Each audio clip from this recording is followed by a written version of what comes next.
Good morning. I appreciate everyone's patience. Trying to figure out how to get this thing recording.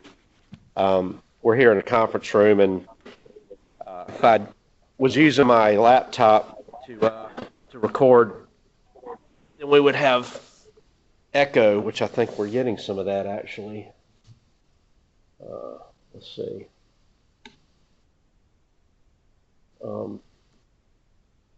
Man. All right. So, anyways, hopefully everyone can see the slides that we're sharing. If you could chat, there's a chat box in the bottom of the screen. There's a little, looks like a cartoon thing where they show that the character speaking down the bottom left, and you hit that box, it'll open up a chat window that you can chat to us. Thank you, Debbie, for confirming. So Debbie Wilson, that's our Director of Accounting and Contracts that's joining us remotely, and then Kevin Jacoby, our Director of Internal Audit, is attending remotely as well, but will join us here in the room when we get to his section. But anyways, I appreciate you all making time for this. I know your time is very valuable, and you guys have many, many things that you can be doing instead of this. So the fact that you've made the time to do this, I'm very appreciative. I am going to drop the CPE, the CPE link in. Hopefully when I hit paste, it'll go, yep. All right, so anyone that requires CPE, I did just drop in a little survey link that you can open and put your answers in there as we go. Additionally, the link was provided in the email that we sent out as well, and that link still works. The handouts were dropped in the meeting. If you look at the little icon at the bottom, you should see a little monitor with a red dot on it. If you go in there, you should be able to determine how to pull the handouts. So you can have those on your end. And we will try to have time at the end here for some questions. Hopefully we'll have 5 or 10 minutes left over. But if you do have questions as we go ahead and chat them, type them in the chat box, and we'll see what we can do to answer those as Kevin and Debbie are manning that and maybe can help you. So anyways, in the room with me, I got Brian Nanny. He's one of our auditors. Say hello, Brian. Hey, how y'all doing? Why is this not going to the next slide? There we go. All right, so my name is Chris Clark. I'm the CFO here at DDSN. I started in June 2019. I do have been in public practice for 30 years, and decided to take this job to get out of public and maybe get a break, but it hasn't actually worked out that way. It's been pretty crazy here since we came. COVID really helped add insult to injury with all that. And then Debbie Wilson's our Director of Accounting and Contracts. She's online. Kevin Jacoby's our Director of Internal Audit. He's online and will actually be presenting the second half of this. Brian Nanny just met, is in the room, and then Angela Sharperson is one of our auditors as well. Angela's not with us. She's off today, I believe. So to go over our agenda, we're going to cover this in two parts. I'll do the first half and talk about financial statements, issues, and some general topics. Now, some of you aren't required to issue financials to us, so we'll get into that a little bit more in depth. So if you're wondering about issuing us a financial statement and you're scratching your head on that, it could be that you're not required to send us a financial statement. And then agreed upon procedures. Did you have something to say? Oh, I thought you were saying something. Agreed upon procedures. Probably everyone on the line, the fact that you're attending, you probably are required to do that. We'll break midway through the session so you can get some coffee and maybe go to the bathroom or check your email or whatever you need to do. As I stated, there are survey questions that we provided throughout this where you will document your attendance. We will issue CPE credits, 2 hours for those that attend the entire session and answer at least 5 of the 6 attendance questions, or if they attend only half, 3 of 3 for either session. Keep in mind, I have to do this myself. I don't have anyone to give this to, so please don't bother me about it. I'm going to get to it as soon as I can. Some folks email me the next day asking where their certificate is. Hopefully within a week, I will have the certificate sent to you for you to claim, because I do know you have to get that turned in here soon anyways for licensing. The session is being recorded. We plan on sharing it on YouTube, so for those that don't know, we do have a YouTube channel, and you should frequent that. If you do a lot of work in the DDSN realm, you'll find a lot of meetings in there, very helpful. I used to attend those all the time and review those when I was in public practice, and found them very, very informative. But this will be put out there as well. Those are on the website, aren't they, Trish? Yeah, I'm trying to find the mute here, so I got somebody not muted. All right. Yeah, and so you can just go to YouTube and put in SCDDSN if you want, or you can go to our website, and there's a variety of links to get to those videos. Additionally, I'm going to talk here in a little bit about a new page we created that you also might want to visit that'll have it on there as well. What we'll be covering today basically are general changes made to the audit directives this past year, and again, we're getting ready to start on next year's directives here in a month or so. Again, we do expect not as many changes as we made this past year, but there will be some additional significant changes made in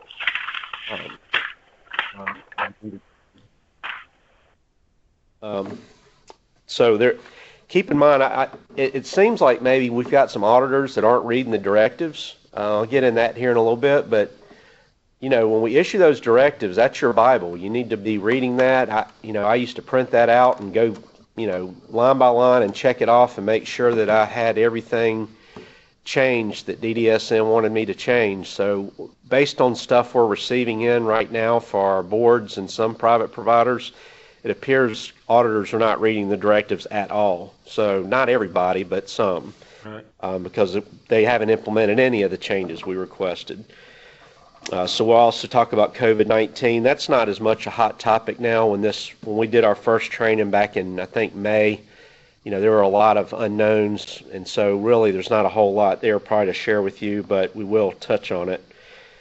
And then go over a few deficiencies that we've noted in our audits. Now again, we're going to go over just DSN specific deficiencies and also private provider specific deficiencies.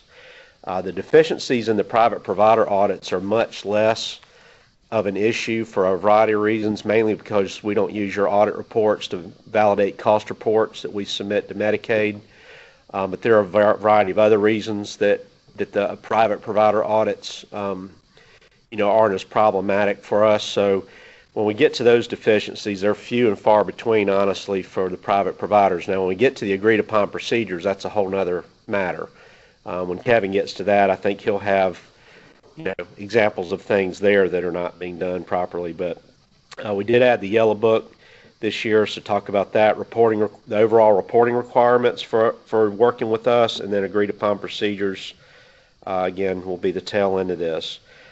Again, we'll have questions if we can, and then there will be a survey sent to all participants requesting feedback to see how you like this, and if you have any suggested, improvements or content. One thing to note that we're not training on auditor accounting standards, so this has nothing to do. Okay, never mind. I just got a warning. That's fine.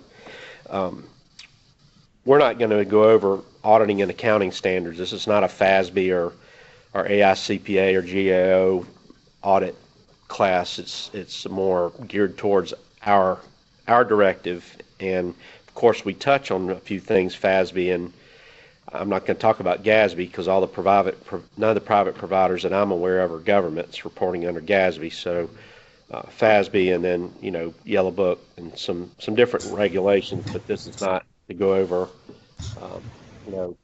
recent changes like that. Keep getting. Can you mute yourself, please? I got one participant I can't seem to mute for some reason. Can you do that at the bottom with the little microphone? As far as the CPE, I do need to read a statement to ensure that I comply with the CPE requirements that I issue CPE. So the LLR statement that you hear all over the place, I have to read it to you. It's the responsibility of the licensee to be accountable for the hours earned during the CPE course. The licensee should not engage in any other activities that would denigrate the learning objective of the course to the licensee or to others. If the other activity is unavoidable, then that time should be subtracted from the overall CPE credit. Thank you for allowing me to read that statement that I know you're tired of hearing. Gosh darn, I'm having trouble advancing these slides for some reason. Wow, I'm having all kinds of technical issues today, which aren't normal. All right. The overall training objectives. Basically, we're going to only cover 275.06 DD today. We do have a sister directive, 275.06 27504 DD, that is for DSN boards. Again, there might be some DSN board folks on here, auditors and so forth, but that is not the objective of this course, so we've removed most of those references. So we realize that our funding system is unique and that there are unique things that auditors have no other source to obtain training or knowledge. So we're hoping this training session helps in that area. Our goal is to increase the reliability and comparability of our financial statements so that we're getting consistent work product. And also the quality of the financials are foundational for much we do here in regards to analysis and room and board computations and so forth. Are we having problems out there? Sounds like somebody might be having problems. All right, well, let us know if you're still having issues. So, again, we're trying to improve our access to information and improve our communication in regards to all things finance. And, as far as my years in private practice, I found it very frustrating trying to be the expert, if you will, and be have industry expertise when information was hard to find and wasn't readily shared. So that's part of this process, and then we'll go over some other stuff we've done. I wanted to go back to that other slide. So the other thing I want to mention here is that we have created a finance and audit resources page. Again, you can go to our website, and I can't remember the menu it's under. I think it's under providers menu or something like that, and you'll see finance and audit resources page. It's pretty easy to find, but anyways, the goal of that page is to really have one place, a one-stop shop for you to get everything you need related to finance. Again, I've tried to model that after the Department of Education with school district audits and how they share stuff with their auditors and finance directors. So hopefully, we're continuing to build on that. Please visit that. It's very helpful, especially as you do agreed upon procedures work and you're trying to test compliance with their different things. There are all kinds of resources out there now that will help you as a one-stop shop. So please visit that.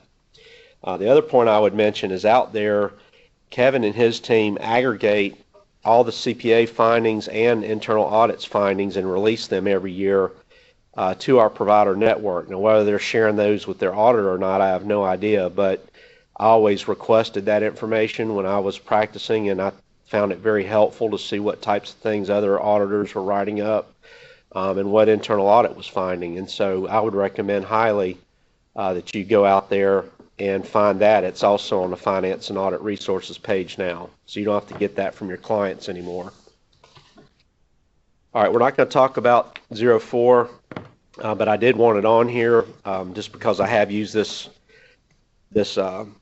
these materials for other trainings and found it easier to not have to delete all that and reformat this page. So we're just going to talk about 06, which applies to private providers. And so basically, if a private provider receives over $250,000 in revenue in a fiscal year, whether that's a calendar year or fiscal year, including HHS revenues through BabyNet, and the reason those are aggregated into this number is because we have an obligation in our contract with HHS in regards to all Medicaid services, including our BabyNet administrative contract, to ensure that that we're testing their billings and giving them reassurance. So it has to be pulled into what we do, and that's why it's counted when we talk about the agreed upon procedures. We expect you to, and again, Kevin's going to get into this in more detail. I don't want to steal his thunder, but there are requirements there that you test BabyNet billing as well, and he'll get into that in more detail. So if you clear the 250 and you also have residential programs, you have to do an audit also. So first hit the 250. If you don't hit the 250, you owe us nothing. If you have residential and you're not over 250, which we're not really sure, that's rare. If someone has a CTH1, one CTH1 or SLP maybe, they may not hit the 250, but as a general rule, anyone that provides residential is going to need to submit an audit because they're going to be over the 250. You have to submit a corrective action plan, not only for any findings in your audit or management letter, but also agreed upon procedures. You have to submit a statement to us that you complied with our directive. And again, we're getting these statements saying they complied with our directive, but clearly they haven't even read it. So please don't be that auditor, because we are actually rejecting audits and sending back.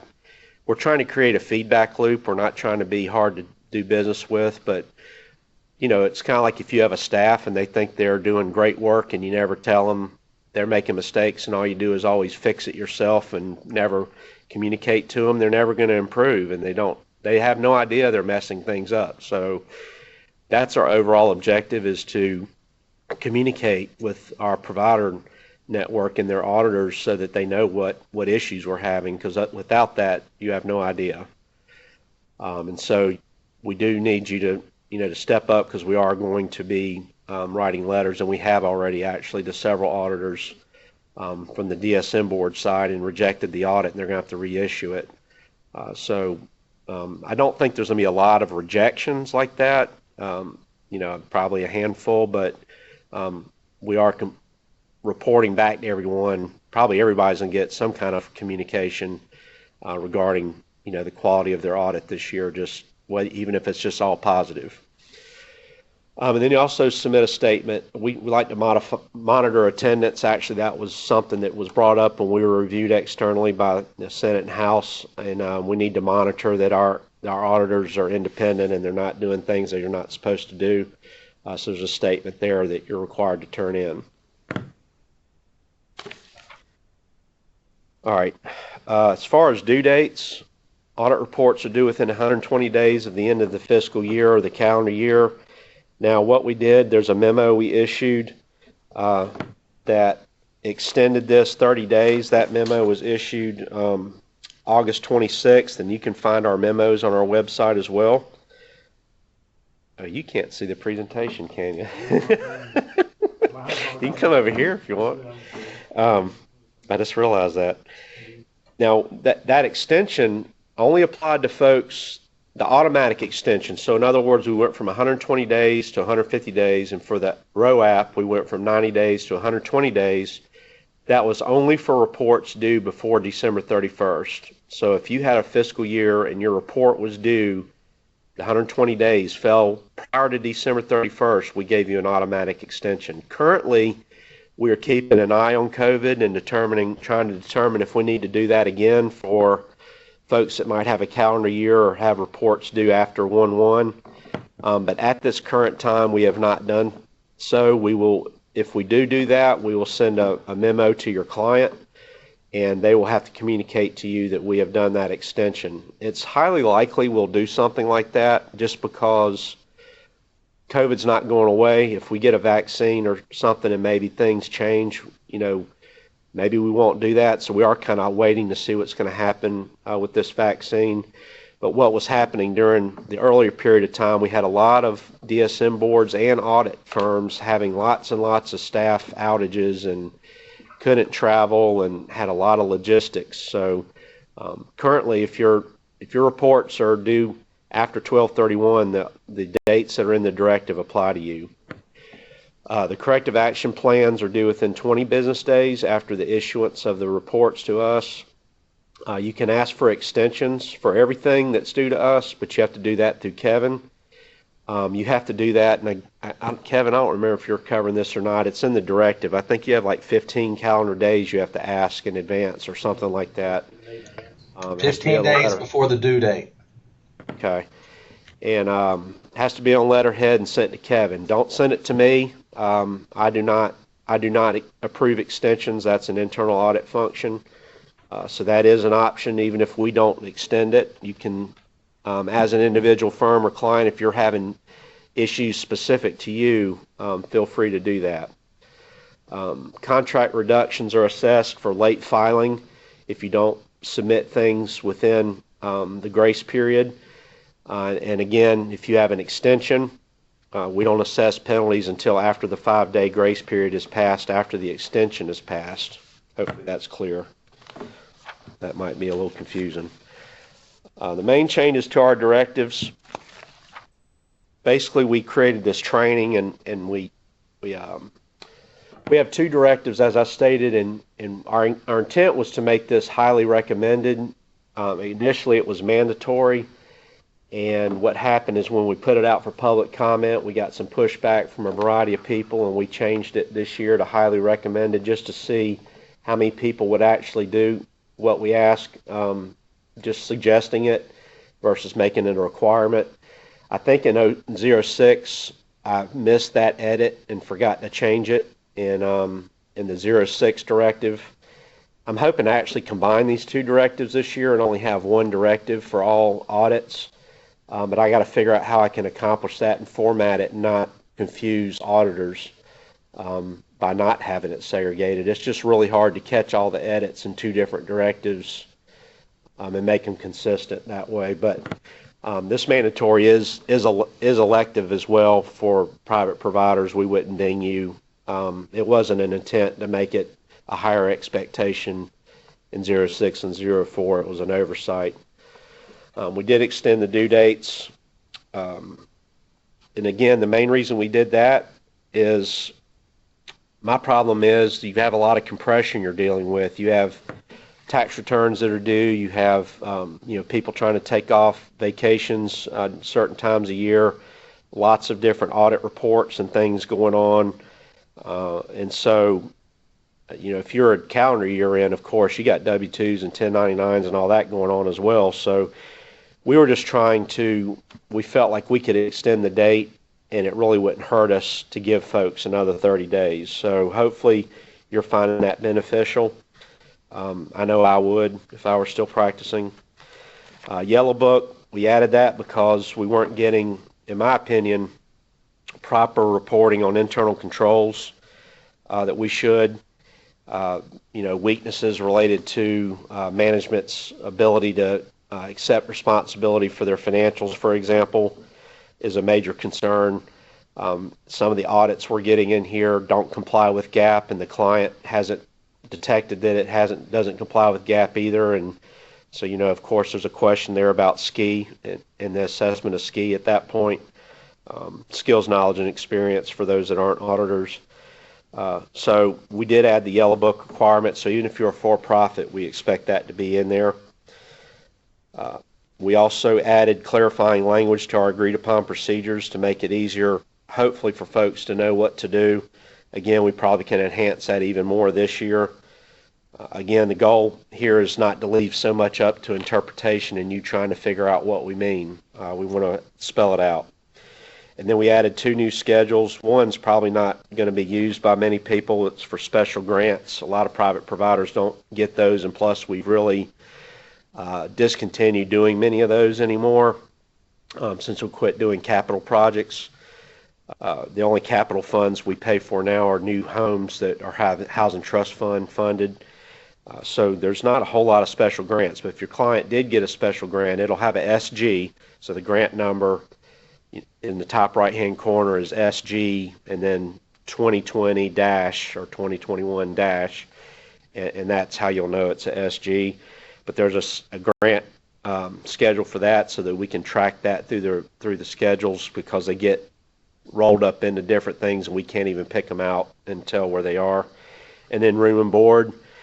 This is a real big issue for private providers. You guys aren't required to do And this may be a change that we implement. This is one of the things I'm looking at, and we'll be talking to Kevin and our board about, is supplementary schedules. You don't have a supplementary schedule that's required like the boards do as far as reporting the details of where you're spending money that we've awarded you or you've billed us. And that's a problem because when we get to the room and board computation, there's not enough detail in your audit for us to review the room and board calculation and determine that it's accurate because we don't have the level of detail we need in the supplementary schedules. And so we really are hamstrung when it comes to approving those. So that is added in there, and really as an auditor, I'll go over later what our expectations are there. That's on a later slide, but that is something new that you'll need to make sure you get in your audit reports. The first attendance answer is the letter red. So if you'll notate that or put it in the survey and track that, then that's the first attendance. All right, now we're going to talk about COVID-19. I'm not going to spend a lot of time on this. Again, the basis of this session was from May, and I left it in here just a touch, but I think most of you know all this stuff right now, so I'm not going to spend a lot of time on it. So for FASB, there are a host of things to consider, especially if you've got a PPP or EID loan, and how to properly report all these things and whether they're federal awards or not, whether there's any additional audit requirements or disclosure requirements, how to properly report this on the income statement and the balance sheet, or and I'm not using the proper FASB terms there, just to make sure that you're aware of all that, and also just educating yourself on the different implementation guides and things that FASB and GASB are issuing right now to make sure this stuff's properly reported. Some of the issues I'm seeing as I attend these classes or webinars and opportunities to learn on this is GAP really doesn't address PPP very well. So you've got like three choices on how to two different ASCs. Yeah, I think that's right, ASCs, or IAS, which is an international standard. So I guess y'all are all familiar with that, but if not, you can Google that and find all kinds of YouTube videos and links and resources there. Again, this isn't an accounting GAP course, so just be aware that if you have a client that did get that, or provider relief funds, even, that there are nuances there. You can't just issue the same report you've always issued. And on the auditing side, if you have a federal award, how is that factoring into your nonprofit or for-profit, even if there's extra audit requirements, if you get up over the threshold? So make sure that your client properly identifies all the federal awards. I know auditors on the call probably are like, my client doesn't know all their federal awards. I have to figure it out. We're trying to, when we communicate with our provider network, it's one of my problems as an auditor is no one's telling the auditee what they're supposed to be able to do, and yet the auditors are being told your auditee should be doing this, that, or the other, but nobody's bothering to tell them that or educate them. So we're trying really hard to make our auditees aware, your auditee, that these are their requirements, not yours. And so as we communicate, we're trying to communicate in that manner. So if you are an auditee and you're on this call, it's your job to find federal awards and bring them to your auditor, not their job. So please be aware of that. I think maybe the compliance supplement and CFDA numbers might have been issued by now. In May, they had not been. So just mention that. So if you do have a federal award, CFA to do, make sure you know all that. And then, of course, there's internal control considerations with these new dollars. If you think about, well, how do they properly determine that PPP funds or provider relief funds are not double dipping, that they're properly allocating costs and segregating costs to these different funds and not claiming them twice. There's a host of internal control considerations that come in when you're talking about these with COVID and the supplemental stuff that has been given. And then, of course, some of these awards have the supplement, not supplant requirement. So you need to make sure that you're not supplanting funds, and that anything that you're claiming against this is supplementing. So be aware of that requirement. And again, that's not a DSN requirement, that's a federal requirement. Again, problems noted in the audits, this is very basic for you all, but it's extensive. If you listen to the one with the boards, it's like 3 pages of things that we go over with them. And again, a lot of that has to do with the complexity they're dealing with and the extra expectations we lump on them because of cost reporting requirements. So here are just some of the high-level things. Providers weren't reporting under Yellow Book. Now, granted, the directive never stated that you had to report under Yellow Book until last year, for this year. And my assessment as an auditor was it was inferred or implied because it was public funds. I mean, if they get DOT funds or any other kind of federal funds, not just DDSN funds, then if they get USDA or, yes. There's some popping up in the chat about accounting standards. Okay. Specific accounting standards. Yeah. All right. I'll try and answer those when you're maybe during this break or when you're that's what I'm thinking. Doing yours. Yeah, offline. Thank you. Handle that since it's specific. Okay. Offline. All right. Thank you. So we did add, while it was implied, the Yellow Book was added as a requirement. Missing or inadequate related party disclosures have been a problem, mainly in the boards or some nonprofits, but again, that's not prevalent. Missing consolidation or combining schedules, cost allocation issues. Now that is a big area for providers. You really need to assess how they're doing their cost allocations, and that is relevant to know that information and test that as an auditor. Improper identification and reporting of idle assets or those held for resale. Again, we're aware of folks that maybe are holding a home and they're trying to sell it. They don't have anybody in it, and yet they're still depreciating it or not reporting it properly. Again, that's an issue when it comes to cost reports mainly, but it still is an issue for private providers just when it comes to GAAP. But it's an issue for Medicaid cost reports primarily. And then not teasing out the price of land when they're buying a house that's already constructed. We see this a lot when we get depreciation schedules or look at asset schedules that there's no land, but yet they own 5 houses. And so I don't know what the houses, if you're leasing the land in a land lease or what, but that's not disclosed if it is. So anyways, proper breakout of that. And so anyways, again, that's really a Medicaid cost reporting issue for us. We can't claim depreciation on land, but it's also a GAAP issue. So I left it in there just, for your awareness. The second attendance is white. So if you'll make note of the color white, that will be your second attendance cue. All right, a few pointers to consider related to DDSN. Again, most of y'all on this call probably aren't having these issues, but again, just to get it out there, it could be that some of you are having to address this. Several reports will get in.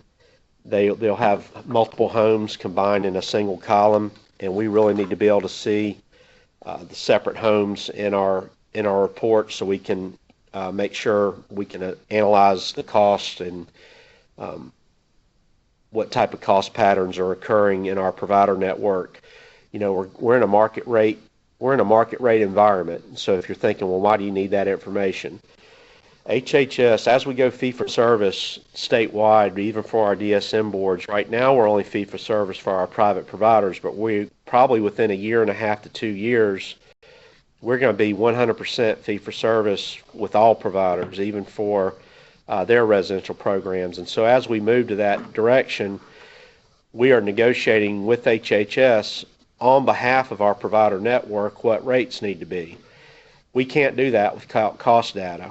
So even if you're not submitting a cost report, your audit reports we need to pull that data and be able to aggregate that and use it. We pull it all the time when we meet with them and try to explain that certain rates are too low and they need to be adjusted. So we need your help. We need you to help load our gun so that we have the ammunition we need. And so we need that segregated out. Also, you have to indicate if a residential program is a HUD program. That's pertinent because of room and board calculations. I don't know how many private providers have HUD-funded housing. You don't have to worry about if it's housing trust fund. That's a whole different situation. This is strictly, Section 202, 811 type funding for HUD. Combining schedules should be provided. When homes convert from one facility to another, I don't know how often this occurs in the private provider world, but if you have a facility that converts from a CRCF to a CTH2, for example, we got to get the accounting done separately. There needs to be two columns or two reports, if you will, for those homes if it's split mid-year to properly segregate those costs so we can see the cost for each type of license. And then if you're back in the day, we had two separate contracts, one for IDRD and one for head and spinal cord injured case management. I don't know if any of you guys are reporting that separately anymore, but you don't have to separate it anymore if you are. On the room and board computation, one thing I will note, and this is again an example where we're trying to get our providers to step up and do their part. They've done these schedules for years. So this truly is a management function. They need to compute this and give it to you.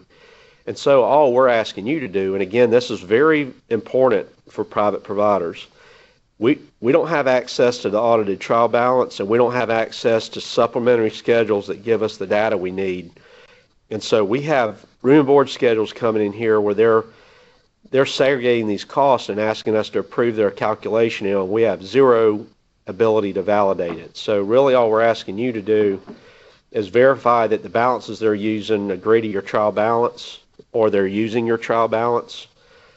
Verify that the provider identified all the different room and board expense categories and didn't include something they shouldn't have.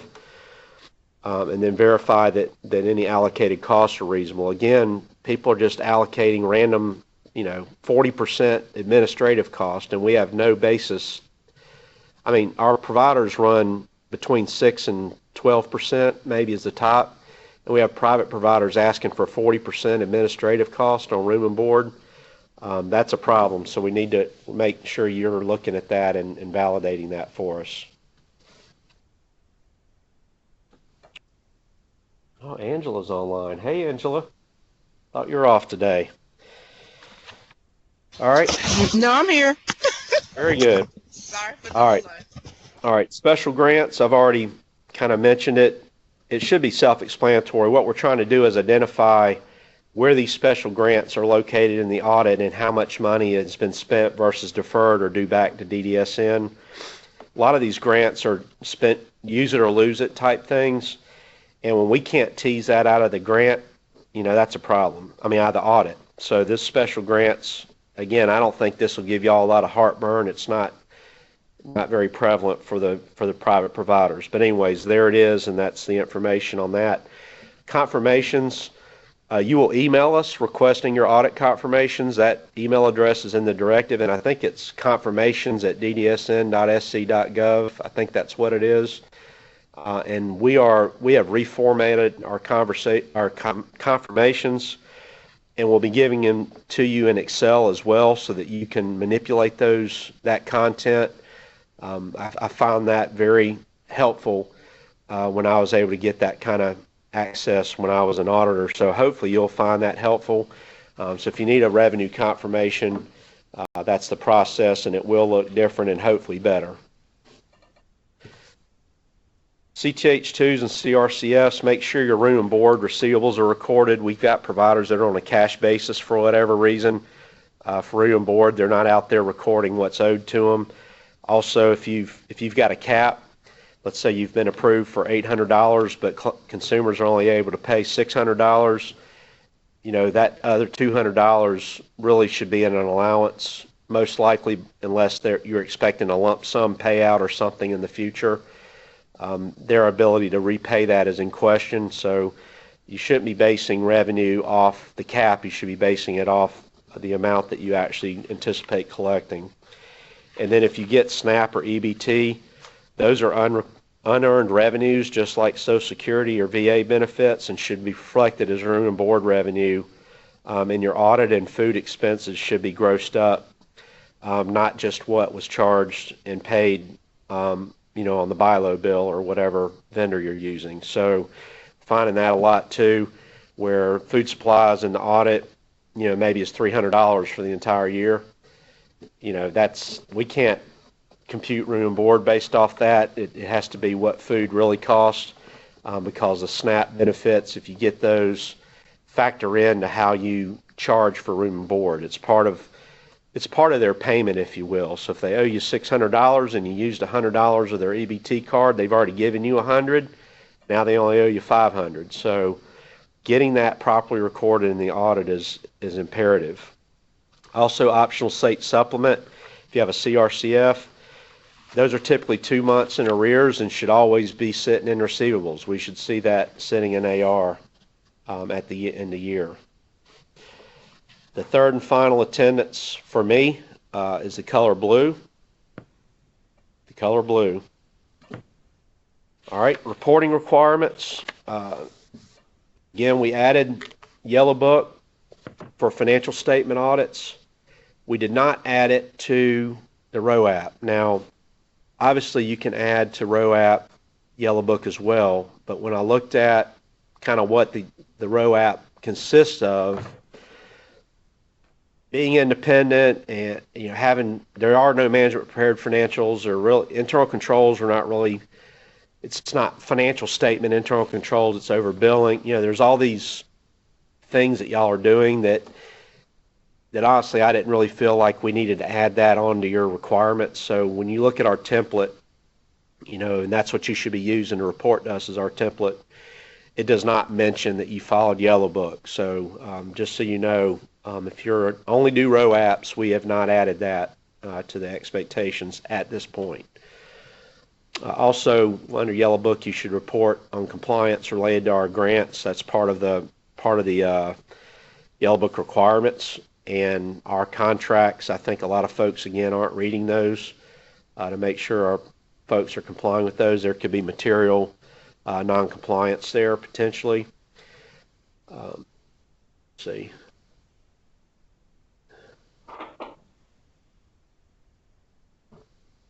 And also the preparing of financial statements continues to be a big deal. So hopefully you have a client that can really meet the SKI requirements. If not, hopefully your firm has internal ability to do so to meet those requirements, or otherwise y'all hire someone external to review that on behalf of the firm or behalf of management. So the independence. I mean, the GAO is just hammering away on this. All y'all know that they're just, every time the GAQC and the group meets on the Yellow Book, they are so frustrated that auditors are not taking this serious. So it's really important. And then, when you're doing that, you've got to make sure that your client is able to determine the reasonableness of the results of the non-audit services that you provide. That includes your depreciation schedule, drafting the financial statements, doing the tax returns, all the different things, reviewing your journal entries you've made. Those are all important.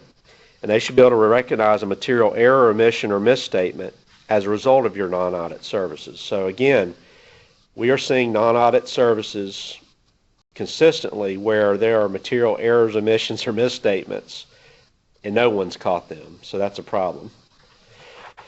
As far as reporting, here's a little chart to help you. Basically send a hard copy of everything you do to the executive director or CEO or president, also the board of directors if there is one. Also, everything goes to internal audit as a hard copy, and then to us, hard copy and electronic. If you will submit your electronic, there's a link on the Finance and Audit Resources page that you can click that'll give you the email address. But it's I think it's financial.reports@ddsn.sc.gov. But again, I think that's in the audit directive. It's also on our finance and audit resources page, so you should be able to find that there. All right, so we got time here maybe for questions. What time is it, Brian? Do we have time or not?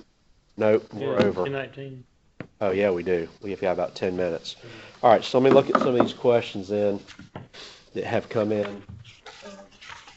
I hope some of these I might have to get back to you because I glanced real quick and there was stuff about ASUs and stuff. All right, Laura. Laura, you love asking me questions, don't you? You always have good ones too. Did an agreed upon procedures engagement with our auditor? We did an agreed upon procedures engagement with our auditor this year, and it relates to our PPP loan forgiveness application. Is that required that we provide that agreed upon procedures letter from our auditors to DDSN? No, it is not. If that is something you have requested on your own, similarly, if you have an audit for your own purposes, but we don't require an audit, you can give it to us if you want, but you're not required to give it to us. You have to meet the criteria to submit that stuff to us. But again, we'll take whatever you want to send in. I know, in my world when I was out there, I didn't want to give anything that wasn't required. Yeah. It is not a requirement to send room and board calculations to DDS annually to get them approved. We have always done this. Yes, it is a requirement to send it in annually, but the issue we have, and we have not been able to approve a lot of these because, well, first of all, we've had 100% turnover in our cost analysis division. So Chuck Norman, Casey Sternenberg did all those reviews. They're both gone. Chuck retired and Casey went to work for Babcock Center. And so we had to kind of revisit how we were doing that and come to find out all these private providers are turning in these things and we have nothing to compare it to. I mean, we pull their audit reports and I'm like, this doesn't help me.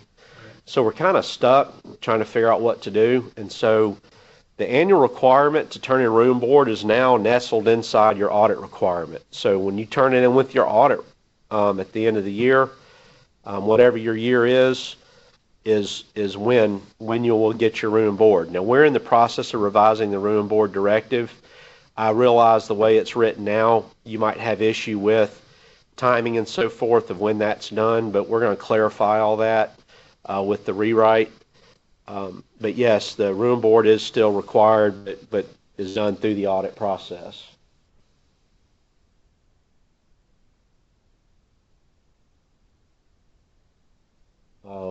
We're applying ASU 2018-08 to the SBA loan funds. Is DDS in agreement with that as we and our auditors have determined that is the best fit? When you say SBA loan funds, are you referring to EIDL or PPP or what are the SBA loan funds? Because I know they have multiple loan programs. Looks like she's asking about PPP. Yeah, I'm trying to make my way down here. Okay, PPP. I don't know that ASU by reference. I'd have to look it up and get back to you. What we're trying to do is, or what I'm trying to do, we don't want to act like we're God here and just act like we know everything and it's our way or no way. So if the client and the auditor have looked at this and it's reasonable, we're not going to question it. If we look at it, it's like, what in the world? If you start reading this guideline, it has nothing to do with this. So I think as you look at the three options, Laura, there's a flow chart I can send you that I had that was really helpful in one of my classes I took that helps step you through when you apply which of the three standards that seem to cross into this territory, and it has to do with, the likelihood of forgiveness, I think, is the main criteria. that you're looking at. And that would be really based on, your communications with your bank, your confidence level with your expenses, that you're not doing anything wrong. And so I think it's really an auditor and management decision at that point, and I don't think I would have enough knowledge to challenge you there. So the answer is yes. I think we will be fine with that. All right. Let's see. All right, I'll send you the flow chart. I can put that out on the finance and audit page if y'all would like to see that. There might be others on this call that would find that helpful. So I'll send that out to everyone that's in attendance and add those resources. Hopefully it actually was one of the large CPA firms. I think it's called, their name is Crow, I think. I try to attend a variety of Deloitte and Pricewaterhouse and BKD and Crow and a variety of CPA firms that offer free CPE. I'll attend their sessions and find them very helpful, and hopefully I can share that without violating any kind of issue with them. But yes, I'll send that to you, Laura. All right, any other questions? If not, we'll go ahead and take our break. All right, what time is it? 10:25. All right, we'll see you back here at 10:35. All right, so 10-minute break. Thank you.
Good morning, everybody. We're going to get going here, and we're going to be talking about the report on applying agreed upon procedures, or the agreed upon procedures report, whichever terminology you want to use. I'm up here. I can see it, but I kept that up there so I could see questions. Gotcha. All right. So what are we going to talk about today? These are the topics: due dates, amendments, corrective action plans, required content in the report, any kind of extensions and penalties. So moving on to the due date, as Chris touched on earlier, right now all reports are due 90 days after the end of the fiscal year. So if your audit is due, for example, if you run like a calendar year and your year ends December 31st, your due date would be March 31st. If you run a state fiscal year, although I think there's just a few boards on here, so we really are, this is tailored more towards the private, then your report would be due but we do have some privates that have a state fiscal year. Then your report's due the end of September.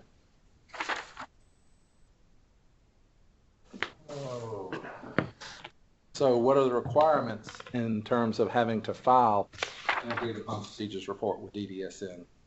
So it's any provider that receives $250,000 in DDSN revenue during the fiscal year. As Chris mentioned earlier, and we do have several private EI companies on this training. Just know if you are a private EI provider, then your revenue is DDSN revenue plus your BabyNet revenue. So if the two of those together exceed $250,000, then you have to file an agreed upon procedures report with us. These reports are due annually. We talk about, earlier they were talking about some of the accounting standards, sample template, AICPA 530, audit sampling. I will tell you, this is an area we are having some issues in. So we may be, Chris has mentioned again, in the next 30 days, we'll be getting together and we'll be looking at redoing this directive. There might be some changes here. We have really tried in the past not to be too prescriptive here, but what we are getting is just not adequate. We're getting very small samples, looking at 1 month. So here's your warning. When you get this directive, this revised directive, make sure you review it, because I anticipate some changes in this area. And then the reports must be completed and submitted by a CPA firm. Is that the, yep. So our first polling question, have you completed a ROAAP report for a previous year? Your answers are A, yes, I've completed more than 3. B, I've completed 1 but less than 3. And C, have not completed a ROAAP report. So I'll give you a few seconds to answer that. You can just put the letter in the survey link. You don't have to type all that. You don't have to type your answer in there. Yeah. Put A, B, or C. Yep, just A, B, or C. All right, so what are the required procedures for the ROAAP? So for all providers, privates or boards, we're testing controls and procedures for Medicaid billing. And that is for every Medicaid program that a provider provides, for lack of a better word. For every Medicaid service that you provide, that needs to be tested. Also, we're testing, this is both for boards and for QPLs, we're testing the management of consumer personal funds and personal property in according with those respective directives, DDSN directives. As Chris mentioned, we have the repository page. Please visit it. It has all kind of resources there. Of course, the directives that were referenced on the web page, you need to read those and become familiar with them before you can start conducting your field work. So again, please take advantage of that. There are also, as he mentioned, we have summary audit findings for both internal and external audits. Those are out there. That'll give you a good idea of what some other, what has been written up either by internal audit or by other CPAs. So again, please make sure you take advantage of that resource. Also with boards and QPLs, you have to test to make sure that all direct care staff, that's all direct care staff, are being paid the minimum wage requirement, which as we speak is $13 an hour. And again, where we're having to have some redos is we tested it and everybody's getting paid at least the minimum wage, but you don't use the word all. We need to know that everybody was tested and everybody passed that test. Again, for boards and queues, if they provide residential services, you're testing the room and board. Has it been implemented per DDSN's room and board policy? Again, that's on the repository. I'm going to skip that next one because that's for DSN boards only. Actually, the next few. Well, let me just say this. Some of these that are just applicable to DSN boards, I will say they do help in terms of internal controls. So, read through there if you're a provider sitting out there. Take a look at those and see if, that could help you in terms of looking at your internal controls and strengthening your internal controls. That's the procurement, and then any type of financial transactions by executive staff.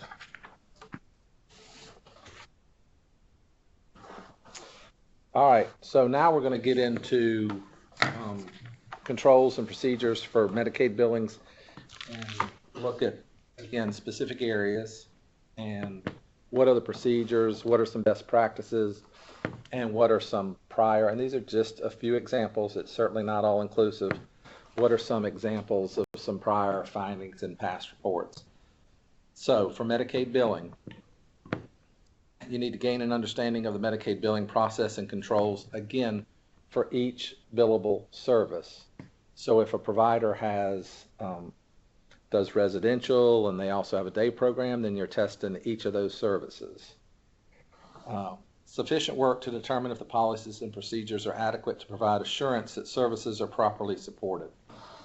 In other words, when you pull the billing and you go to whatever documentation or whatever it is that supports that service, is there enough documentation there that supports that the service was billed actually took place? A representative sample for all persons for each billable service received from DDSN or DHHS. And again, this is where we're having some issues. It needs to be a representative sample, and some of these reports that we're getting back, I really do not feel, even a layperson would say, no, I don't feel like that's representative. So look for changes in that area. Again, tests should determine that the supporting documentation is in place and that it's complete and accurate and it supports that the service was rendered. And then what is the monitorship that is provided and how is that documented? And in some cases, that's really, really easy, like an EI. It's in the standards. The monitorship is in the standards. Off the top of my head, they have to, like a supervisor has to look at at least 2 files per EI. Quarterly, they have to make 1 family visit per EI. But case management, there ought to be some indication that some supervision has taken place. Are they reaching out and calling families? Is it documented? What's the process for monitorship? Talk to management, find out what that is, and then test it to make sure that it's taken place. Best practices, again, consult with the program staff. They know the program. See what their processes are. And then review service notes, phone contacts. Again, how are they monitoring that? What are some sample findings that we have had in the past? And again, these certainly are not all inclusive. It's just some examples. 5 consumers were marked present on the day roll book for various dates for both the morning and afternoon services, but there I've had no activity noted. So we have them being present. We have no documentation supporting that the service was delivered. 1 consumer was routinely marked present for units, but did not seem to meet the hourly requirement to be marked present. There is a minimum number of hours you have to attend in order to bill for that service. So you need to make sure that somebody isn't leaving early whether it be for a doctor's appointment or they have some appointment outside, or they're not routinely leaving early. Maybe they started a new job, so they're leaving to go to that job. So you need to make sure that the minimum number of hours are being met in order to bill for that service. During our review of case management, we noted 2 consumers had over 60 days between case notes.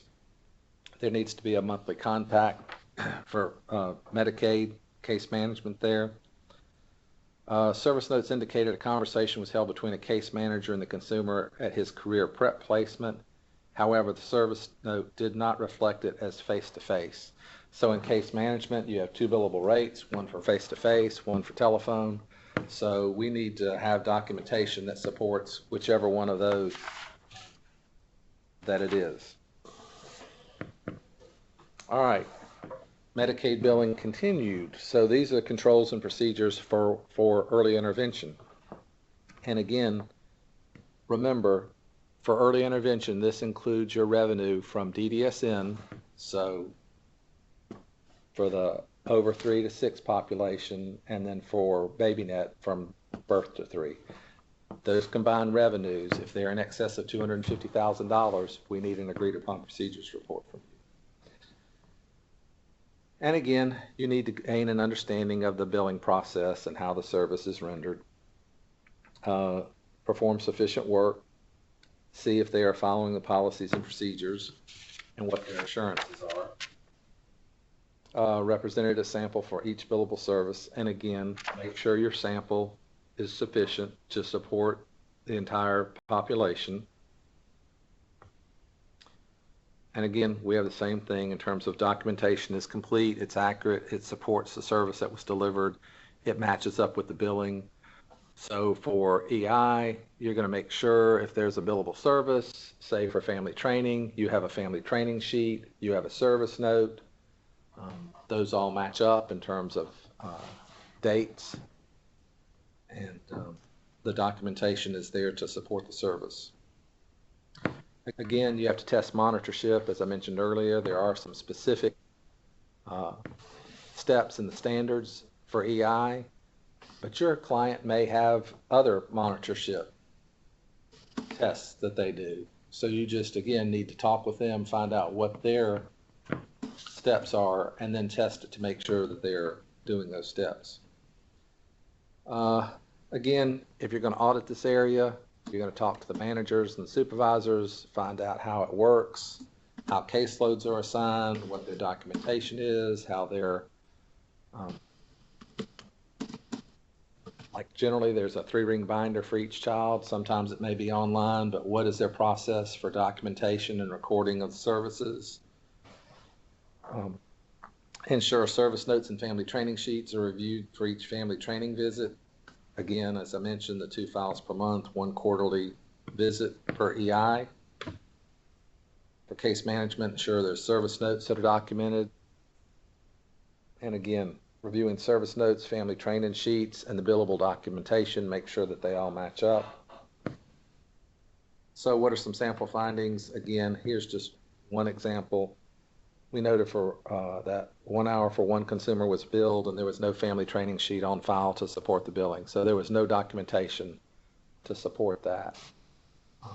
When we do come across these kind of findings, or when the auditor comes across these findings for the providers out there, when you're doing your corrective action plan, so if you have overbillings, it would be save everybody a lot of time. If just when you're developing your corrective action plan, you would also send any error correction forms, upload them to the RBC, but send us a copy of those, please, so that we know that it was unbilled and that it was taken care of.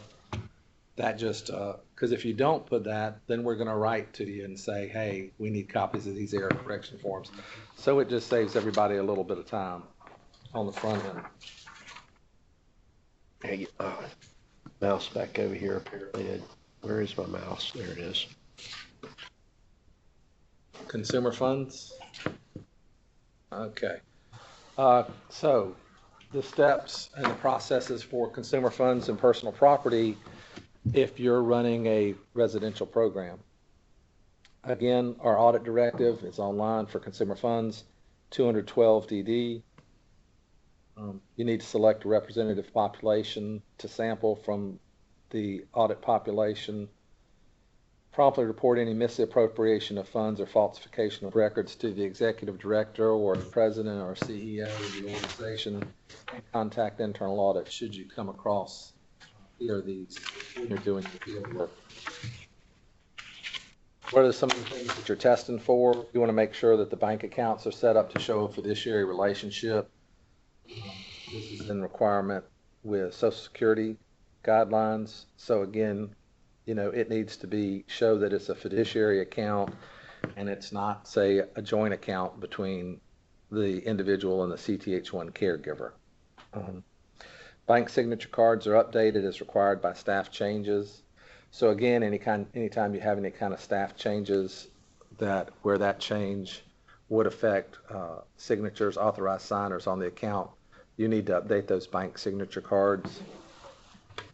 Bank reconciliations are performed timely and they're documented. Again, the requirements for that are in the directive. Provider maintains original receipts for purchases made on behalf of individuals. So if they are the representative and they manage the funds for that individual, there are steps spelled out in the directive that they need to take. One of those is maintaining original receipts to support any purchase that was made on behalf of the individual. If an individual has cash on hand, the directive requires that it's reconciled monthly by an independent party. An independent party is somebody who does not have access to that cash on hand. Typically, we see this being like some type of fiscal staff will do the reconciliation. Cash on hand is managed by residential staff in that house. You also need to test and make sure that the cash on hand, if they have it, that it's adequately secured. It's not just laying in somebody's desk drawer, that it is locked up. Also, you're checking asset limits, that they don't exceed the Medicaid limit. Typically, it's $2,000. There are a few exceptions, and again, as you are going through your field work, working with the staff and managers, they can identify the exceptions and provide documentation for that. But typically it's $2,000 and you're checking to make sure that those assets do not exceed the $2,000 limit for any consecutive periods. If so, there are methods to get that cash below the $2,000 limit that allows the individual to maintain access to that money, but it's protected in terms of not counting towards the asset limit. Those would be like pooled trust, or we do have the ABLE accounts as of a couple of years ago in South Carolina. If the residential provider uses a collective account for their consumer funds, and they are allowed per the directive, but you need to make sure that those are approved by Social Security and by DDSN Finance before you set up a collective account. And again, there are templates and charts in the ROAAP. There's a template for the ROAAP. It really needs to follow. You need to use that template. If you don't, then this year we're sending it back to you and telling you to redo it. We have tried in the past to see if it meets all the requirements, but we have limited staff and limited time. So you just need to follow that template. It's on the templates, again, on that repository page. And make sure that you're complying with that template and that you're filling it out in full. I think we've had several that have come in this year that you're like, yep, we conducted this test, but then you don't tell us what your findings were. And findings is, even if there were no exceptions noted. We conducted this test, no exceptions noted. So make sure that you're following the template and you're filling it out in its entirety. Or charts are missing. Right. We have added this year, there's some charts in there, and the charts are missing. So make sure that the charts are there. And as you're working through these, generally I start with this, but I will tell you, we seriously do not mind any questions, because we would much rather you call us and we discuss it over the phone for 5 minutes instead of I think this is what they want, and we send it in, you send it in, it's not what we want. then we're reaching back out to you. You potentially have to redo something. So if you have any question on the front end, please give us a call and we will be more than happy to walk you through the process. So what are some sample findings with regard to consumer funds and personal property? 250 checks were reviewed. 3 of those were missing the consumer signature. Sometimes it can be it's missing the authorized staff signature there. 4 consumers exceeded the next example. 4 consumers exceeded the established limits mandated by Medicaid for at least 2 consecutive months. Again, we want to make sure we're looking at that, and there are resources to be able to get that money below the Medicaid limit. 9 checks for 3 consumers did not contain the required number of signatures. No cash on hand monitoring is performed. Any leftover spending cash is kept by the consumer. So we want to make sure, that's why it's in the directive, that that cash on hand is being monitored and being monitored by a third party. If the residual funds are being left over from a transaction, whatever the residual funds, that amount, that needs to be noted in the financial plan. So if the individual's financial plan says they can handle up to $5 and the residual funds were $3.29, that's fine. If the residual funds were $25.19, then there's an issue. You're not following the financial plan. Copy of the bank signature card is not on file or in the consumer's permanent file. And then finally, 8 bank statements for 4 consumers were not reconciled within the 20 days. 20 days is the requirement and while that's being cited. Now, what if the board's policy is 10 days? That's fine. So on any of our directives, these are sort of minimums. So a board can be more restrictive than the directive. They can't be less restrictive. So if a provider had a 10-day requirement that the reconciliation be done within 10 days, then that would be what you would be testing for. That would be a finding. I mean, they did it within 20 days, but their policy says they're going to do it in 10. Internal policy says 10 days, which is actually a good segue into this next one, I think, where we talk about property management. Because the property management directive used to be $50. It was changed in, I think, 17. It went up to $100. So for any asset that the consumer has, any personal property that they purchase, needs to be recorded. We'll talk about that. But I'm just saying, when we made that change, some boards went up to $100, but a lot of providers, some providers went up to $100, but a lot of providers kept it at $50. So if their internal policy is $50, your limit test is $50.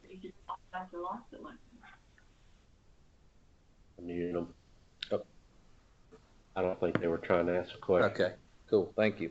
So what are the audit procedures for personal property? Again, we have a directive for this, 60401DD. You need to read it, make sure that you're familiar with it. Basically, it says, again, personal property needs to be recorded if it's in excess of $100, is what the directive says now.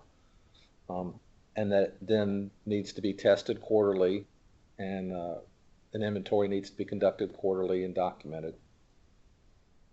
So what are some best practices? Review the additions of property costing $100 or more per the provider, and ensure that the entries are recorded on the PPR. So the directive also states that it needs to be done at the time that the transaction is complete. So if I bought a TV today and it was $250, I need to have that entry made on my personal property record today for $250.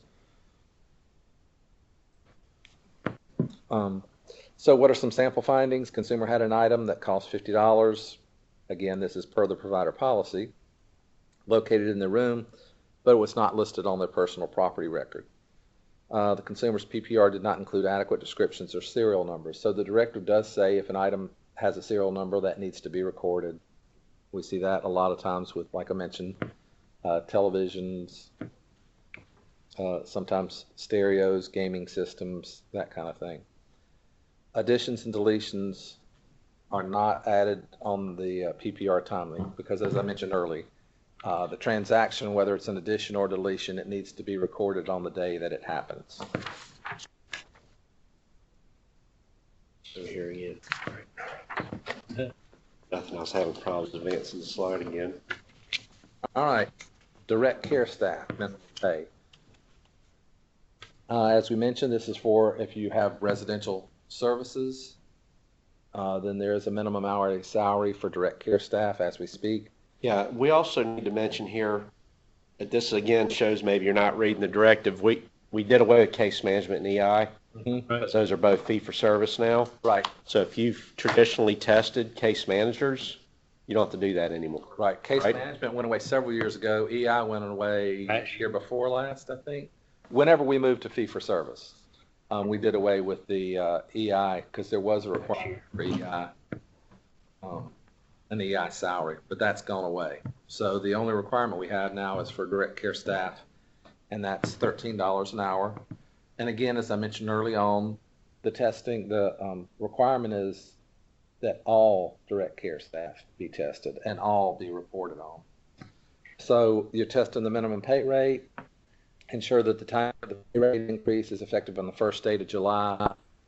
That's due to state budget. If we have an increase, then typically that's when it becomes effective. It tests these 2 pay periods also.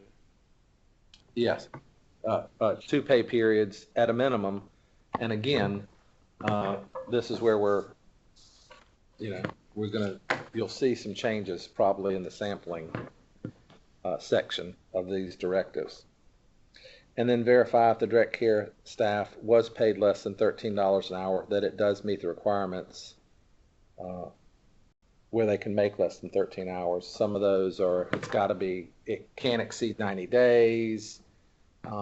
If they're doing on-the-job training, and again, this is listed in the directive, I can't remember all of them, but if they're doing on-the-job training and they're working with a staff member in their entry phase, then they can be paid less. However, if they go through staffing, go through their training, and now they're working independently and they're the only person on shift, then it needs to be $13 an hour. Again, those exceptions are spelled out in the directive. As Brian mentioned, we need to look at a minimum of 2 pay periods for this test. And then what are some of the sample findings?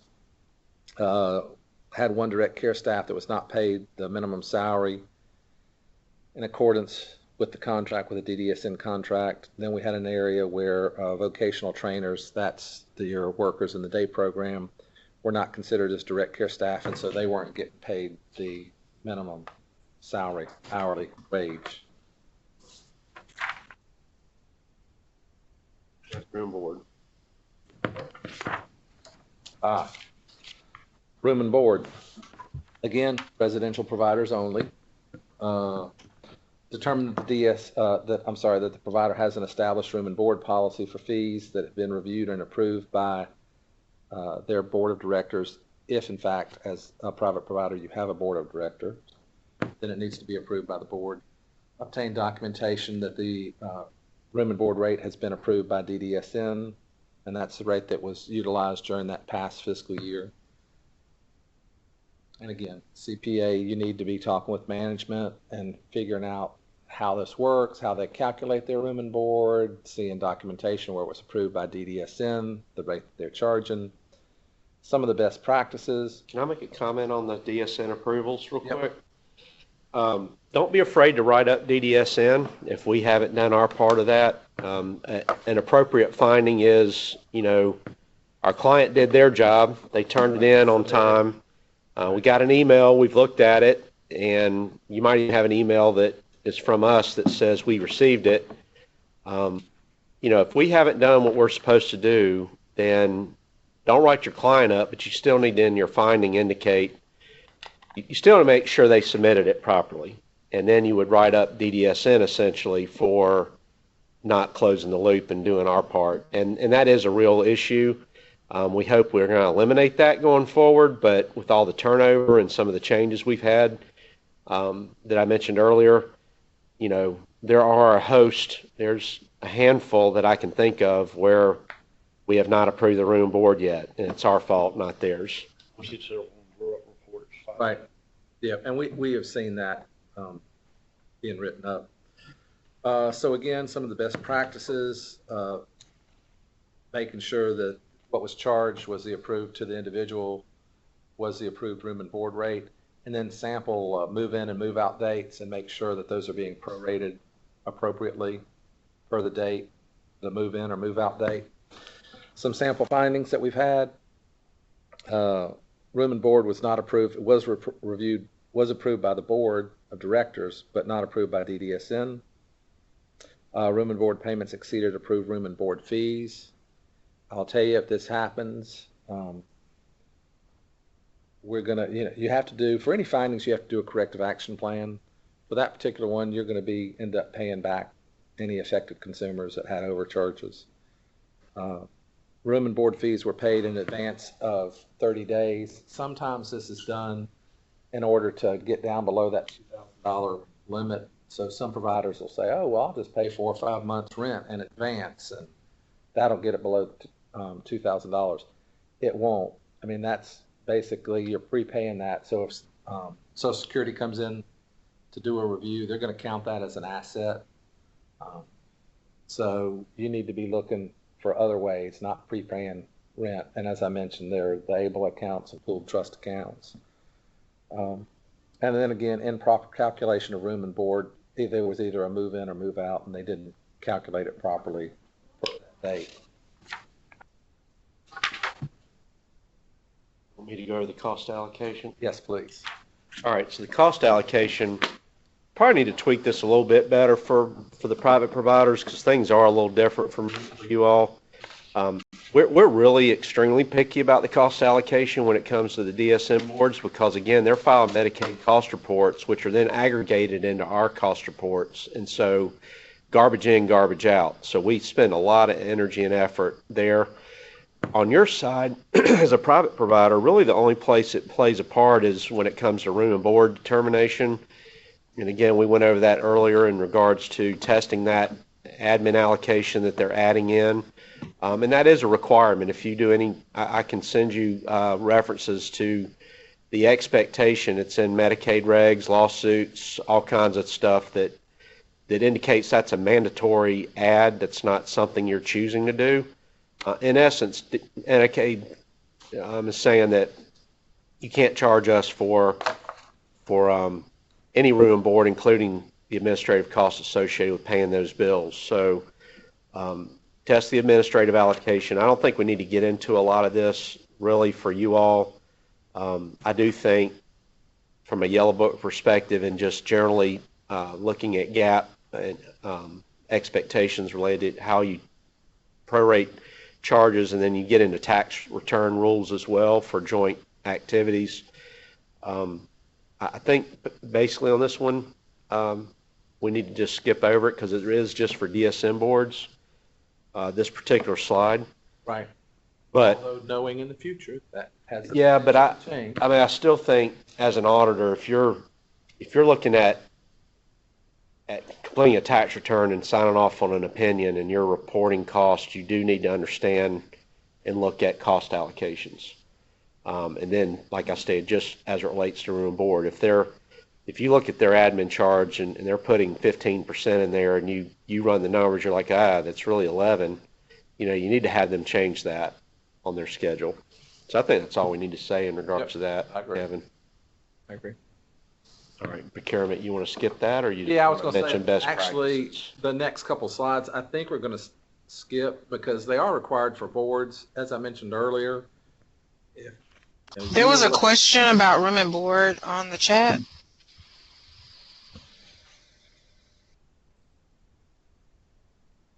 All right. Why does DDSN focus so much on how we use Social Security funds as it relates to room and board? We have Social Security federal audit us about every 3 years as it relates to how all Social Security funds are managed, including room and board. Couldn't you rely on the federal oversight of this? I'm not aware of that particular function and what Social Security is looking at. I know our focus on room and board.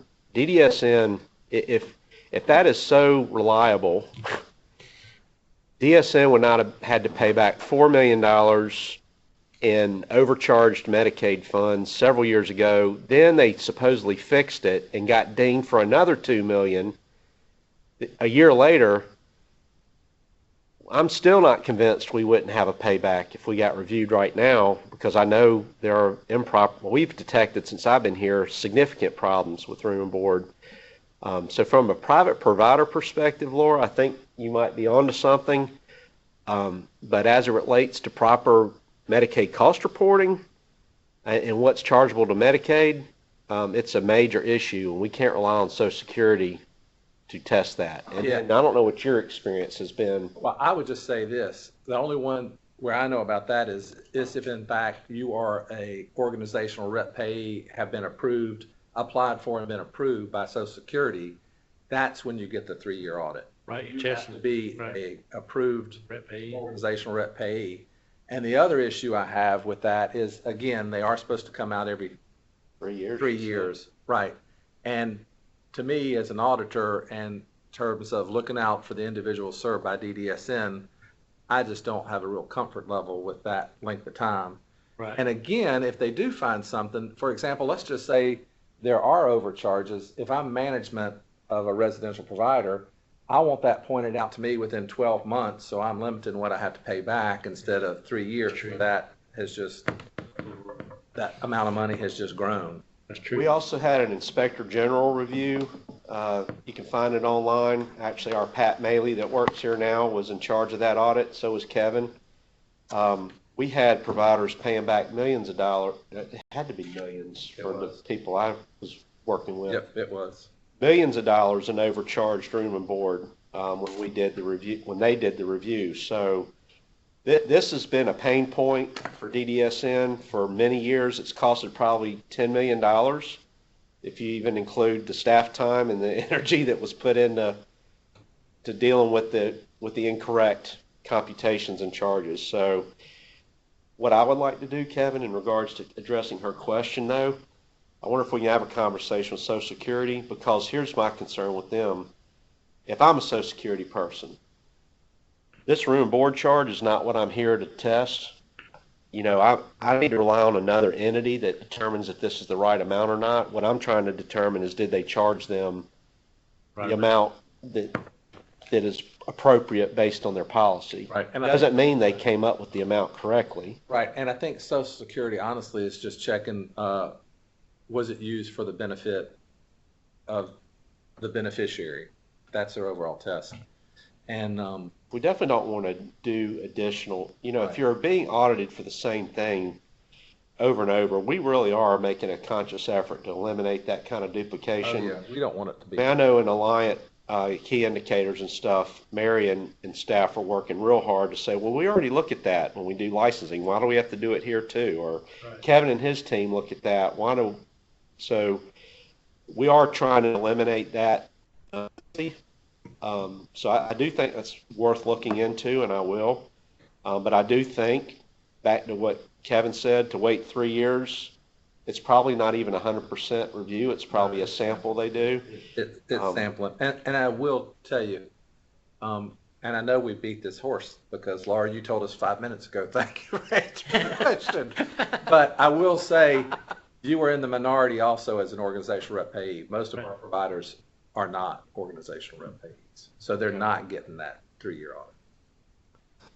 And I don't even understand that nuance. You're going to have to explain. I know what an organizational rep payee is, but we'll have to offline explain that to me. Why another organization that's rep payee would not be an organizational rep payee, so I can understand that. We will. Yeah. Yep. All right, so key staff, are you just going to, Yep, I think key staff, again, is there for internal control purposes, if you want to take a look at it, and if you have any questions, feel free to call us. Then I think we have a polling question. Yeah. How would you describe your position with your organization? A, staff auditor, B, manager supervisor, C, shareholder, D, other. And again, you just put the alpha in there.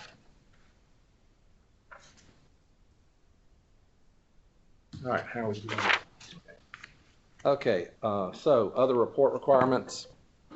Again, I think everybody understands sample templates. I think I've referenced a couple times.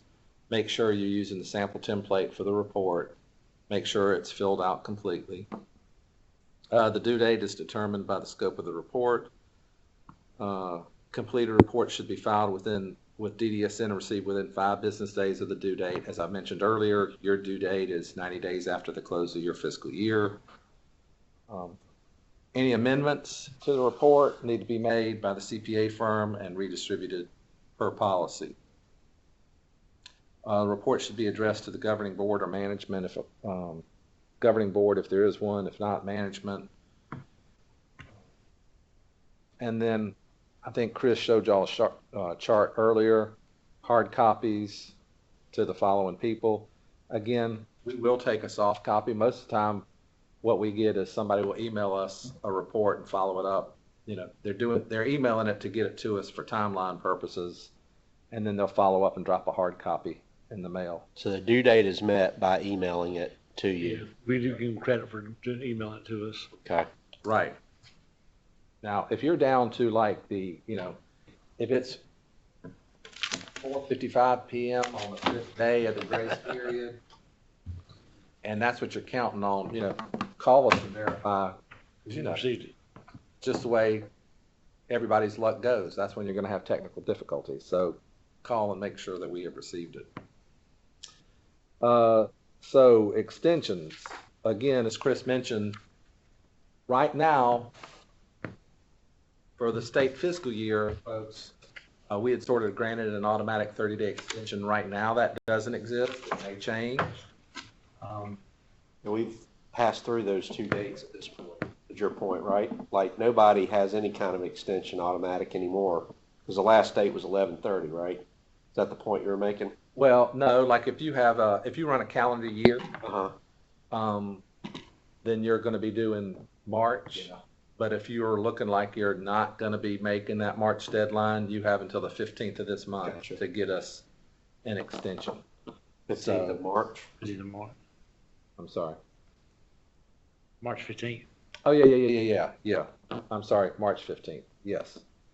So, you know, that is some time if we decide we're going to change it. But Yeah, if you're on the line and you're having issues related to staffing yourselves or your clients are, that's how we knew we needed to do something, because we were keeping in touch with our auditors and learning of all the difficulties they were having.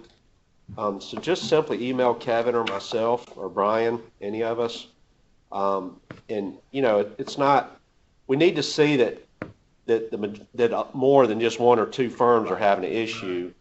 It's really a prevalence issue. And what I was finding is just about every single audit firm and their clients, they weren't in the office, they weren't able to get the records, blah, blah, blah.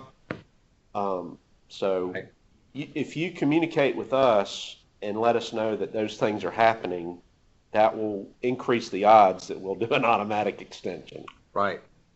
Yeah, and I agree. It is hard. I mean, we're finding that with internal audit, just trying to get information, because again, people aren't in the office. They're all kind of rotating work schedules. So let us know. But if you want to be on the safe side and go ahead and just send us an extension request, just know, or for future requests for future years, just know it has to be in writing, it has to be on letterhead, and it has to be signed by the ED, CEO, or president. And again, you can't say, well, I plan on taking my vacation right there at the end of it. You know, you need to have some type of extreme circumstances as to why you need the extension. Half of your staff is out, you know, due to Corona would be one of those extreme circumstances. On corrective action plans. So any kind of material weakness that's reported in the agreed upon procedures report, we need to have a corrective action plan. The corrective action plan needs to address and resolve the identified problem, how you're going to address it and correct it. Again, as I mentioned, if there are any kind of overbillings, if you'll go ahead and send us copies of the error correction forms, that'll save everybody a bunch of time. Your corrective action plan is again on letterhead.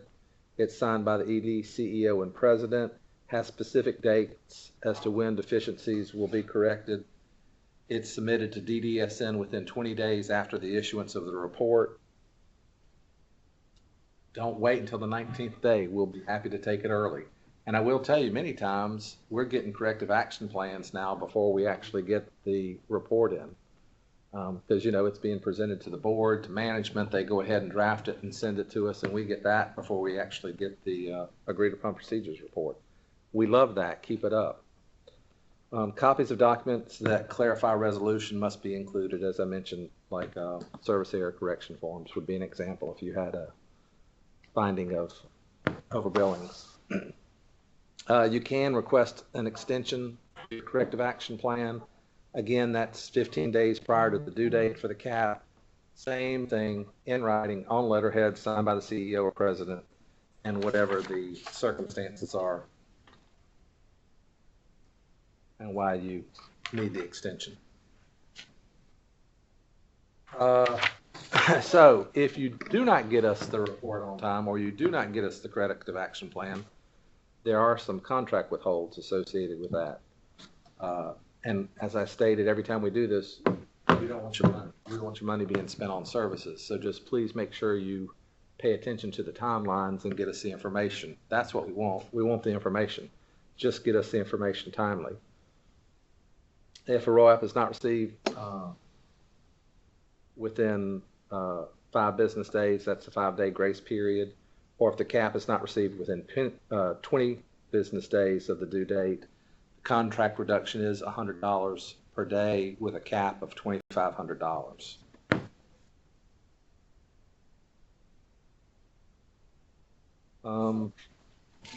Resources, I think again, Chris has covered a bunch of these. There's the directives, the standards, manuals. Again, I cannot emphasize enough about that finance audit page repository. It has tons of information in it.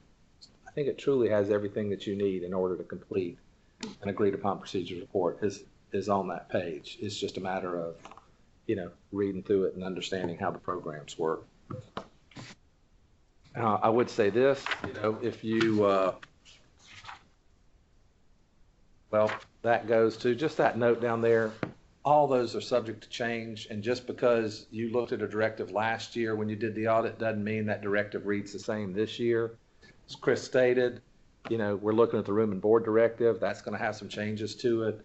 So, don't just whip out your work papers from last year and say, here's everything that I need, because chances are there have been some changes to at least some of those documents. So make sure you're checking each year for updates. We're also looking at 212 DD this year. Right, which is there'll be significant revisions to that. Hopefully, we're going to actually reduce some of the requirements there. Possibly, we're going to add some stuff in there about able accounts and trust funds and stuff like that. We're also going to look at aggregating in. We have a separate directive on cash on hand, and we have a separate directive on individual clothing and property. We would like to collapse all 3 of those into a single directive so that you don't have 3 directives to reference when you're looking at consumer funds and property. Right. Now we are in the process of editing right now the clothing directive as well as the cash on hand directives are going to policy committee, I think in January. So those will be out for public comment here in a few days, a few weeks maybe. So if you're not familiar with the public comment process, you can be a part of that on our webpage. Plus, Kevin, isn't there they don't have to wait for a comment for a directive to be under revision. You can comment on those. You can go to the DDSN webpage, pull up the directives, and you can comment on any directive at any time. Right. So even if it's not under review, if you're like, hey, I need to say something about this directive. Right. We are in a state of change here. We have a lot of things have not been properly looked at and revised for years, so the rate of change and the rate of things we're issuing is going to be at a high pace. So that's very important, what Kevin just said. Yeah. You can pretty much count on stuff's going to be different next year. Right. And I say that, folks, only because, and unfortunately this is true, we made significant changes to the ROAAP template this year.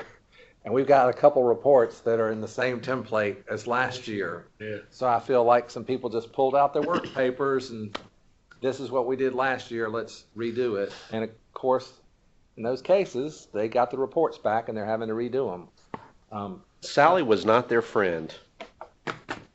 Same Yes. last year. Yeah.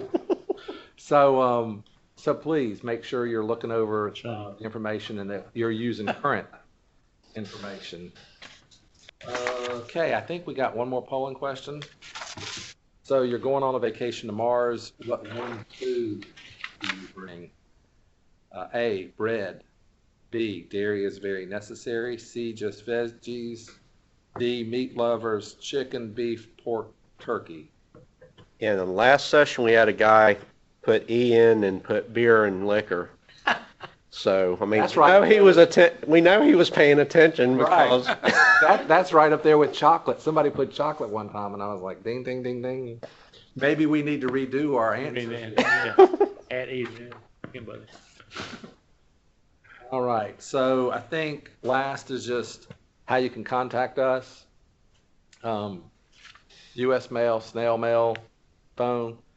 Again, folks, please do not hesitate to reach out to us if you have any questions. We certainly don't mind answering them, and we would rather spend some time on the front end and hopefully save all of us some time on the back end. And I think with that, we will move on to, if anybody, yeah, Yeah, 5 minutes. a couple minutes for Yep. questions if there are any. Did something? You can also unmute yourself if you'd rather speak than type in your question at this point.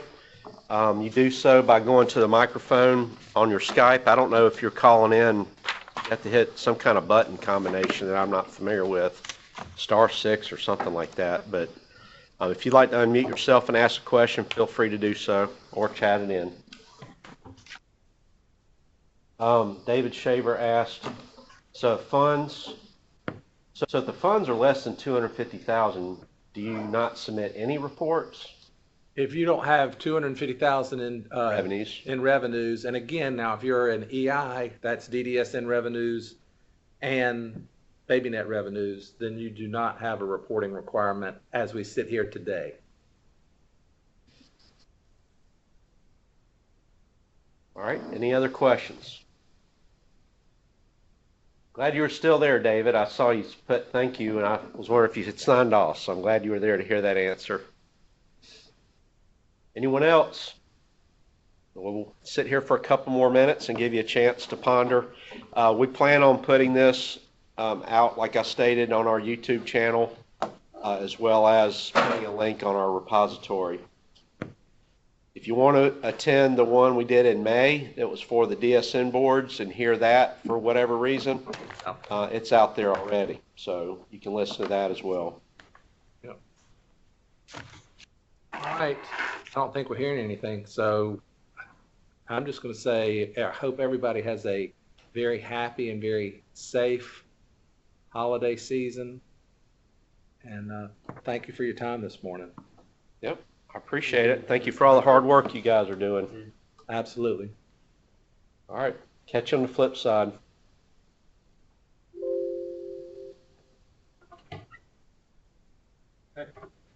Oh man, you just missed it. Chris had to cover your part. What even is it? How do you get all the a list of all the participants sent to you through email? You look in your inbox. Is this Skype? Yeah. In your inbox, there is a conversations folder. Oh, it's in the conversation. So that'll show me not only the questions, but also who. Everybody who It'll participated. show that entire thing, and then the two. Yeah, but the only thing about the conversation history is like for people who dialed in, or some people's names will only show, it would only show as a user. It doesn't give a name, so I did screenshot the list of all of the people that their names were listed, because that conversation history doesn't necessarily give you all of that detail. Oh, they hung up. Hello? Yeah, I thought I hung up. Oh, Yeah. yeah, I can thought we still hung hear up. you guys. No, I can still hear you guys. All right. Thanks. No problem. Uh-huh.